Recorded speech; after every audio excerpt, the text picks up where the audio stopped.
UP सरकार अनुपूरक budget लेकर के आई है और अनुपूरक बजट पर चर्चा करने के लिए हमारे साथ मौजूद है समाजवादी पार्टी के सीनियर लीडर पूर्व मंत्री अवधेश प्रसाद जी। सर, आज जिस तरीके से अनुपूरक बजट आया है उसे किस तरीके से देख रहे हैं? देखिए, अनुपूरक बजट की कोई आवश्यकता नहीं है। वित्तीय वर्ष बीतने में केवल 3 महीने हैं, मार्च से आ जाएगा। और तमाम ऐसे विभाग हैं जहाँ पर पैसा पड़ा हुआ है और खर्च नहीं हुआ है। जैसे पीडब्ल्यूडी है, जिसका नया नाम होगा लोक निर्माण विभाग। लोक निर्माण विभाग में 25% पे पैसा खर्च नहीं हुआ है।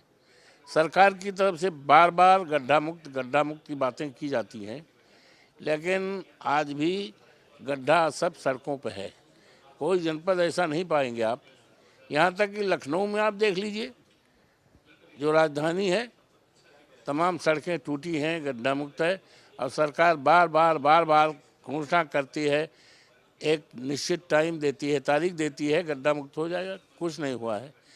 तो जब वित्तीय वर्ष के केवल 3 माह बाकी हैं और 24%, 25% पैसा खर्च नहीं हो पाया है, 75% अभी पैसा पड़ा हुआ है और 3 ही महीना बाकी है इस वित्तीय में, तो ऐसे समय में सप्लीमेंट्री बजट लाने का क्या उचित है?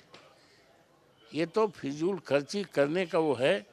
ये तमाम ऐसे विभाग हैं जहाँ पर जैसे अनुसूचित जाति की बेटियों के लिए हम लोगों की सरकार थी, तो उनके खाते में, बेटियों के खाते में पैसा जाता था शादी के लिए।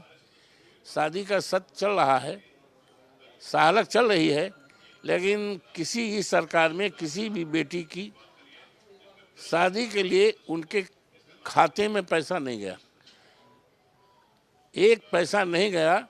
और तमाम ऐसे माँ बाप हैं, उनके सामने एक समस्या पैदा हो गई। एक उनको आशा थी कि सरकार की तरफ से हमारे बेटी की शादी में कुछ ना कुछ मदद मिल जाएगी, लेकिन ये बंद कर दिया गया। क्या औचित्य है?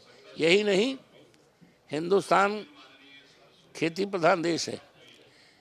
हिंदुस्तान की तरक्की का रास्ता खेती और किसान से है, और जब तक हिंदुस्तान का किसान खुशहाल नहीं होगा तब तक हिंदुस्तान खुशहाल नहीं हो सकता।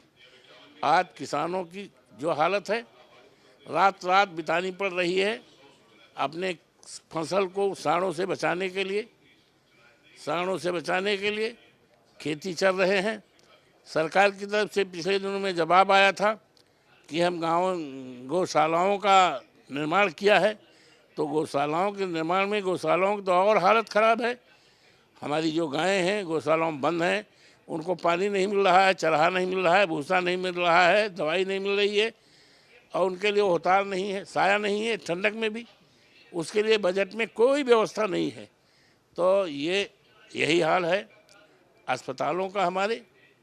हमारे क्षेत्र में, जनपद अयोध्या के मिल्कीपुर क्षेत्र में, हमारे देवगांव में 8 साल हो गया अस्पताल का बिल्डिंग बनके तैयार है। माननीय अखिलेश जी मुख्यमंत्री थे, उन्होंने दिया था बिल्डिंग बनके, थोड़ा काम रह गया था, थोड़ा काम वित्तीय, कुछ ज़्यादा नहीं, 10-20 लाख रुपए का काम बचा था, 50 लाख का, लेकिन आज तक वो काम पूरा नहीं हुआ। मेरा अगला सवाल ये आपसे कि निकाय चुनाव कभी भी घोषणा हो सकती है अभी, और अब जिस तरीके से आप लोग आरोप लगा रहे हैं कि उपचुनाव में डीएम और एसपी ने चुनाव लड़ा है, तो निकाय चुनाव को आप किस तरीके से देख रहे हैं, कैसे संपन्न होगा? हम उम्मीद करते हैं निकाय चुनाव में समाजवादी पार्टी के जो भी उम्मीदवार हमारे लड़ेंगे, वो अच्छी तादाद में जीत होगी। और भारतीय जनता पार्टी का जो दिवा सपना है, उनका अपना एक गलत फहमी है, इस चुनाव से गलत फहमी दूर हो जाएगी। और जब 24 में चुनाव होगा, देश का चुनाव होगा, पार्लियामेंट का चुनाव होगा, तो पूरी तरह से जो इनके गलत फहमी है, वो गलत फहमी खत्म कर देगी इस देश और प्रदेश की जनता। शुक्रिया हमसे बात करने के लिए। पूर्व मंत्री अवधेश प्रसाद जी का साफ तौर पर कहना है कि निकाय चुनाव में हम मजबूती से चुनाव लड़ेंगे, लेकिन जबकि ये सप्लीमेंट्री बजट की जरूरत नहीं थी। कैमरा पर्सन आशीष यादव के साथ संजय चौहान, भारत समाचार, लखनऊ।